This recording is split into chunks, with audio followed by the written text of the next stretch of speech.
비트코인을 단순한 투기 자산으로만 보기에는 글로벌 금융시장에서의 지위가 예전과는 확연히 달라졌어요. 비트코인의 탄생 배경과 기존 화폐와 어떤 차이점을 가지고 있는지 이야기 나눠보도록 하겠습니다.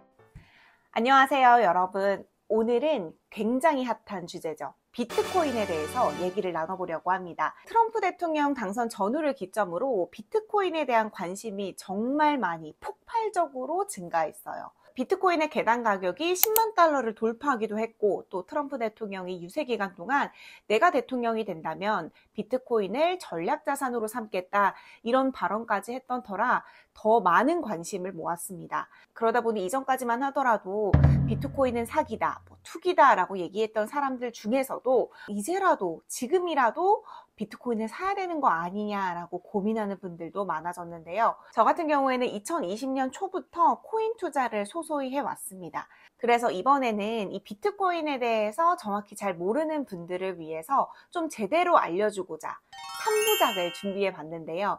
그 첫 번째 시간으로 오늘은 비트코인의 탄생 배경과 기존 화폐와 어떤 차이점을 가지고 있는지 이야기 나눠보도록 하겠습니다. 비트코인의 시작을 알기 위해서는 2008년 금융위기의 이야기를 빼놓지 않을 수 없습니다.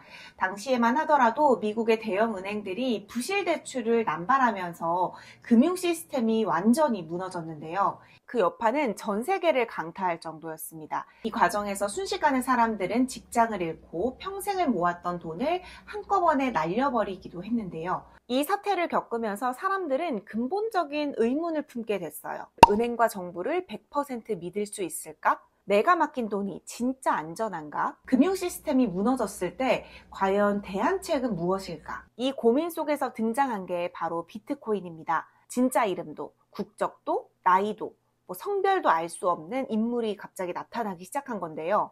사토시 나카모토라는 인물이 9페이지짜리 백서를 발표한 거였어요. 그 백서의 제목은 비트코인, A Peer-to-Peer Electronic Cash System이었어요. 여기서 사토시는 완전히 새로운 금융 시스템을 제안했는데요. 사토시가 보낸 메일의 첫 번째 문장은 다음과 같습니다.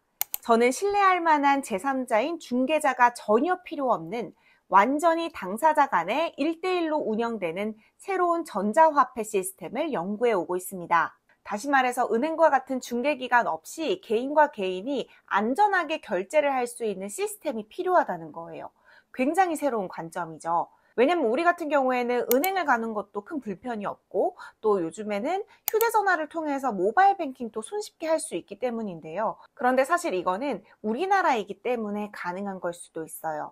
예를 들어 중동의 이란의 경우에는 보호자, 특히 남성의 보호 없이는 은행 계좌를 열 수 없는 경우도 있고요. 일부 아프리카 국가 중에는 아예 일반 계좌를 만들 수 없는 곳도 있어요. 그렇다면 사토시는 금융기관을 어떤 게 대체할 수 있다고 본 걸까요? 여기에서 블록체인이라는 개념이 등장합니다. 블록체인은 모든 거래 내역을 블록 단위로 묶어서 연결하고 네트워크에 참여하는 모든 노드가 이 정보를 공유하는 방식이에요. 그 결과 중앙기관 없이도 투명하고 신뢰할 수 있는 금융 시스템이 탄생할 수 있다고 사토시는 말하고 있습니다. 그렇다면 비트코인이 기존 화폐와 어떤 게 그렇게 다른 걸까요? 대표적인 특징들을 한번 정리해 보겠습니다. 먼저 첫 번째, 비트코인은 탈중앙화된 시스템입니다. 은행이나 정부 같은 중개자 없이 개인 간 거래가 가능해요. 쉽게 말해 누구의 통제도 받지 않는 P2P 시스템이라고 볼 수 있는데요. 왜냐하면 중개기관 대신 블록체인이 그 역할을 대신해 주기 때문이에요. 이런 이유에서 개발도상국이나 금융 서비스가 약한 나라의 경우에는 비트코인이라는 이 자산 자체가 오히려 개인의 자산을 보호해주는 대안이 될 수 있는데요.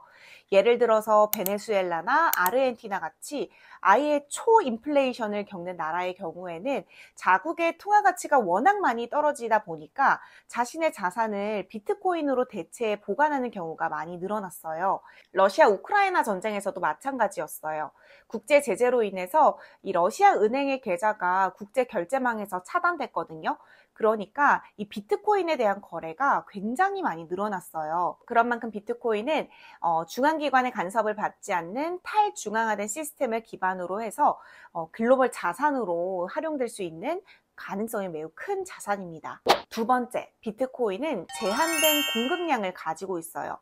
2100만 개로 아예 개수가 정해져 있습니다. 디플레이션 구조를 가지고 있다는 뜻이에요. 보통 우리가 쓰는 원화나 달러의 경우에는 언제든 발행이 가능하잖아요.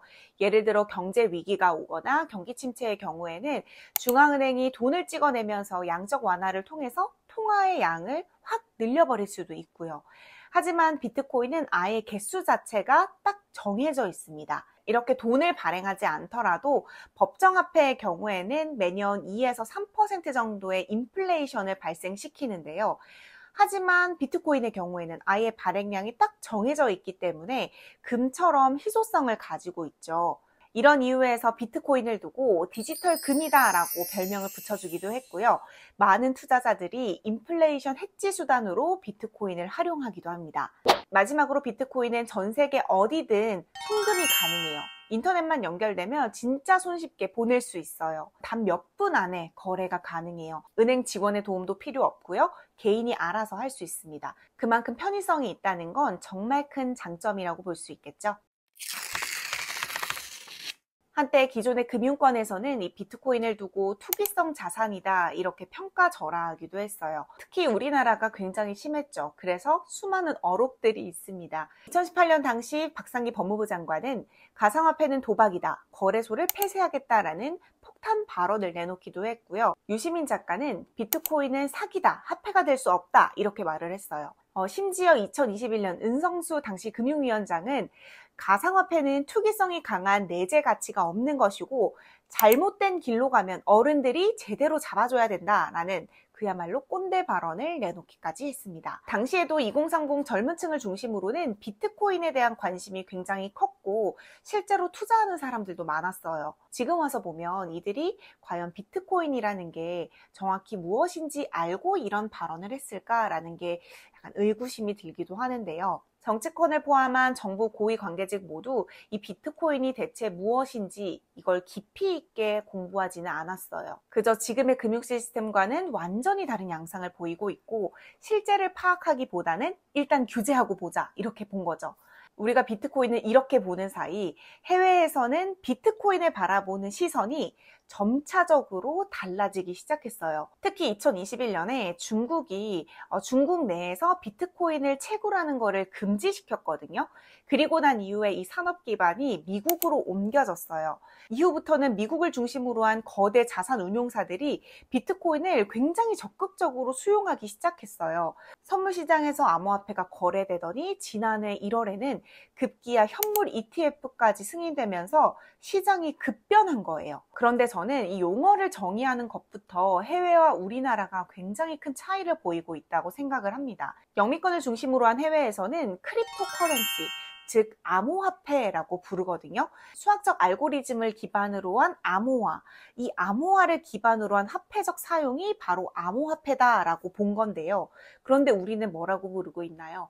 아직도 가상자산이라고 부르고 있죠. 실제하지도 않고 화폐도 아니라는 뜻을 담고 있는 거예요. 이 두 개만 봐도 굉장히 큰 차이를 보이고 있죠. 이렇게 해외에서는 비트코인을 바라보는 태도가 이전과 굉장히 많이 달라졌는데 우리 정부와 금융당국의 시선은 예전과 그렇게 크게 달라진 것 같지는 않아요. 여전히 비트코인은 투기성 자산에 가깝고 오히려 악용될 여지가 크다라고 본 건데요. 그래서 가상자산 산업이라는 블루오션을 양성하고 또 지원해주기보다는 아직까지는 이 가상자산을 기반으로 한 소비자 보호 또 규제에 집중되어 있는 게 사실이에요. 새로운 산업을 바라보는 태도가 아니라 강력하게 규제를 해야 하는 대상으로 바라보는 거죠. 그런데 이 두 개의 차이는 굉장히 크거든요. 왜냐하면 새로운 산업, 또 블루오션이다 라고 보면 일부의 부작용이 있겠지만 이 부작용을 해결하고 또 어떻게 하면 더 나은 방향으로 갈지에 대해서 문제의 초점이 포커스가 돼요.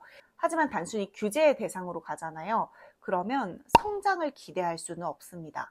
그래도 최근 들어서는 좀 미묘하게 스탠스가 바뀐 것도 같아요. 얼마 전에 기사를 보니까 금융위원회가 법인의 거래소 실명 계좌를 단계적으로 허용하는 걸 검토하겠다라고 밝혔는데요. 하지만 이것도 아직 검토 중이다. 그 이상도 그 이하도 아니기 때문에 조금 아쉬운 부분도 있어요. 개인과 법인이 모두 투자를 허용하고 있는 해외 선진국과는 완전히 다른 양상이라고 할 수 있습니다.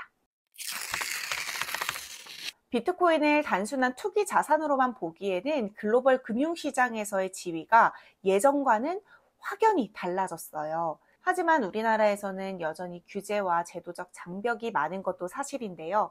앞으로 금융시장이 어떻게 변해야 되는지 고민을 해봐야 되는 것도 바로 이 지점 때문이라고 볼 수 있습니다. 다음 영상에서는 화폐의 역사를 쭉 한번 들어보면서 비트코인이 이 과정에서 어떤 역할을 할 수 있는지, 또 어떤 가치를 두고 있는지를 얘기를 해드리려고 하는데요. 오늘 영상도 도움이 되셨다면 좋아요와 구독도 한 번씩 부탁드립니다. 그리고 앞으로 연재될 두 편의 영상도 관심 많이 가져주세요.